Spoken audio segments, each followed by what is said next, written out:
Social మీడియాలో గత కొన్ని రోజులుగా వస్తున్న రూమర్స్కు చెక్ పడింది. టాలీవుడ్ స్టార్ హీరోయిన్, నిర్మాత సమంత వివాహ బంధంలోకి అడుగుపెట్టారు. డైరెక్టర్ రాజ్ నిడుమూరును ఆమె పెళ్లి చేసుకున్నారు. అత్యంత సన్నిహితుల సమక్షంలో ఈ జంట ఒకటిగా మారింది. కోయంబత్తూరులోని ఈషా ఫౌండేషన్లోని లింగ భైరవి ఆలయంలో వీరి వివాహ వేడుక జరిగిందని తెలుస్తోంది. దక్షిణాది సంప్రదాయం ప్రకారం జరిగిన ఈ వేడుకలో సమంత ఎరుపు రంగు కంచిపట్టు చీర ధరించి కొప్పులో మల్లెపూలతో ఎంతో అందంగా కనిపించారు. కాగా ఈ వేడుకకు సంబంధించిన ఫోటోలను శామ్ తన ఇన్స్టా వేదికగా పోస్ట్ చేశారు.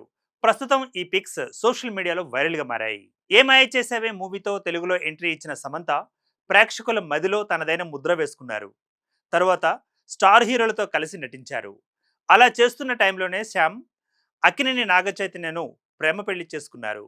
కానీ 4 ఏళ్లకే ఈ జంట విడాకులు తీసుకుంది. డైవర్స్ తర్వాత నాగచైతన్య శోభితను పెళ్లి చేసుకున్నారు.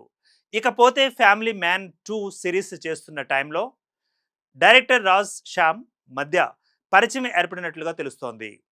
తర్వాత వీళ్ళిద్దరూ ప్రేమలో పడ్డారు. ఈ క్రమంలోనే వీరిద్దరూ ప్రేమలో ఉన్నారని, త్వరలోనే పెళ్లిపీటలు ఎక్కబోతున్నారంటూ ఎన్నో వార్తలు వచ్చాయి. ఇక చివరకు ఇవాళ రాజ్ శ్యామ్ పెళ్లి బంధంతో ఒకటయ్యారు. ఈ సందర్భంగా అభిమానులు శ్యామ్కు శుభాకాంక్షలు తెలియజేస్తున్నారు.